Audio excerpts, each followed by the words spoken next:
Been searching for job opportunities and maybe struggling. We're joined now by recruiter and career development coach Jennifer Exum. And she's joining us now to share 5 things that job seekers should actually keep in mind. Jennifer, thank you so much for joining us. Thanks for having me. You know, this year we actually saw some major layoffs from some big companies, Goldman Sachs, Meta, Amazon, Microsoft, Disney. What is behind all the workforce reductions?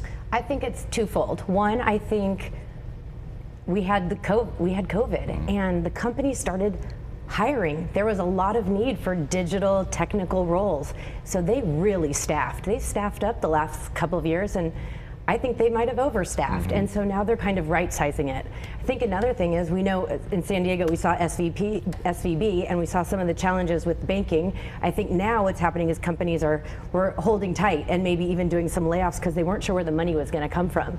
And so I think we're starting to see a little bit of a right sizing. How do we square that though with unemployment numbers being so low and hiring numbers being so high? Companies are hiring now. Yeah. They are really bringing people in. But certain companies are you see the big ones, the tech companies are laying off, but majority of companies are still actually hiring. So let's talk about if a company's in a hiring freeze, for example. Yes. Is that happening a lot? And if so, can you still apply for jobs there? Do you know if they're in a hiring freeze? I would say if a company's in a hiring freeze, reach out to people that are at the company, start building relationships with people there, because eventually they'll come out of the hiring freeze and you want to be the name on the desk when they're ready to hire. But I would say for the most part, there's nothing to apply for if a company's on a hiring freeze. During COVID, we saw recruiters making lists of companies that were on hiring freezes consistently. And so there was so much data about companies, this one's hiring, this one's not. I'm not seeing a lot of companies on a hiring freeze right now at all. So what should job seekers do? There's 5 things you say that they should do to stand out. They should. There's a couple things that I think are really important. One, plan ahead. Start writing lists. What you like, what you don't like. What you don't like is just as important. You should know the culture of the companies that you're going into, and you should really start to have a game plan in mind of where you'd like to end up. Second thing that you should have is your resume needs to be tailored every time you apply. I cannot stress that enough. The resume needs to match the job description. The job description is the request for proposal, and your resume should be an answer. Don't just throw the same one at them. Don't throw the same one out there. Have the key words, have the words that are on the job description on your resume, and no longer do you need to have your address, your full address, outdated, objective statement, outdated. Do some research to find what is modern day resumes and what's outdated resumes. The other thing that's critical is networking. This Bureau of Labor Statistics says that 70% of people get their job through networking. Networking, it's all about building relationships with people. So consistently, even when you are employed, you should be building relationships. You should be talking to people, having great conversations. And that leads me to digital conversations. You should be on LinkedIn. Number 4. I was just going to ask you with LinkedIn, talk about networking. You must have a LinkedIn in today's market. It's just critical. Over 200 million people joined LinkedIn over the last 3 years. You got to be where the party's happening. You got to be where things are happening, and it's a really great place to see a pulse of what's going on and build relationships with other individuals. And then lastly, practice interviewing. I know we're here and I'm talking to you in person. Practice talking to people. Practice looking at people's eyes. Practice having these relationship conversations where you get to talk about yourself and what you're good at. And be prepared for those virtual interviews as well. Yeah, so I wanted to ask you about that. You're very engaging, you have a nice smile, you're making eye contact, you're talking with your hands.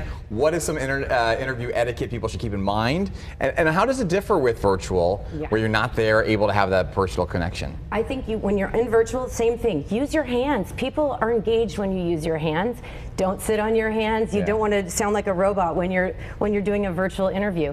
The other thing is prepare your interviewee for where you might be. If you have to do the interview in a car, sometimes people have to do that because they have no quiet place or no safe place. Let the interviewee know that that may be a possibility. I've had a lot of people lose jobs because they took the interview in their car and they were not prepared. So preparation is key. I mean, you just have to be ready for anything like that. If you're applying for a first-time job versus someone who is, obviously has decades or years of experience, how do you go about doing that? How do you compete? Oh, that's a tough one, yeah. When you're new to the workforce, you need to talk about the skills that you've had along the way. So talking about maybe if you played in sports or if you were on teams at school, you need to use those comparable skills to show that you have the skills to do the job. Same thing with 10 years of experience. Your job skills are comparable or comparable. You've got to compare those skills with what the job description is and be able to explain how what you did here is equal to what you're going to be doing at this new job. Where does the power lie right now? Because I feel like in recent yeah. years, or at least year or so, you know, the people who are applying are like, I want to be virtual. I want a huge salary. I might not ever show up, but I want it to be everything I want it to be, right? That's not realistic. It's not great anyway It's as an not. employee. But where's But the it's power real. now? Because in the past it's gone, you know, ebbed and flowed. I think the power right now is probably in the employer. I think I'm seeing that a little bit Is that more. a shift? I think it's yeah. seeing a shift over the last couple of years, and it's definitely ebbed and flowed. I think right now I'm feeling a little bit more like the employers are having a little bit more of the edge.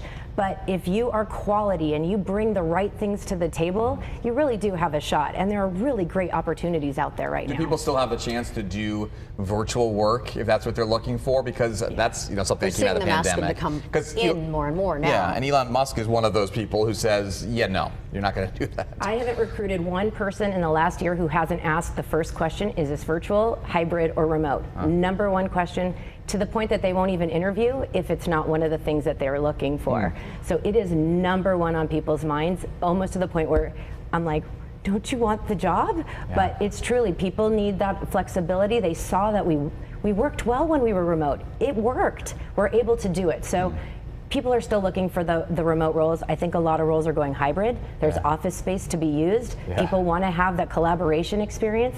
People do want to go Is back that a to the office. generational thing, or is that just a 2020s thing? I think it's a 2020 thing. I think it's all generation, depending on who you are. And very quickly before we wrap up, Yes. negotiating salaries, that's really important. How do we do that? Hire a career coach. There you go. No, I would say honestly, do your research, because in California the laws are you have to tell the employees what you're hiring for. There needs to be a listed range for the job. So you should have some idea of what you're going into before you even start to interview, and you get to play that a little bit closer to the vest so that you can really learn more about the job before you start talking numbers. All right. It helps. It's always a tough conversation, but it's good to know the information. Know your stuff is the bottom line. Jennifer, thank you Be so ready. much. Jennifer Exum, we appreciate the insight. Thank you for having me.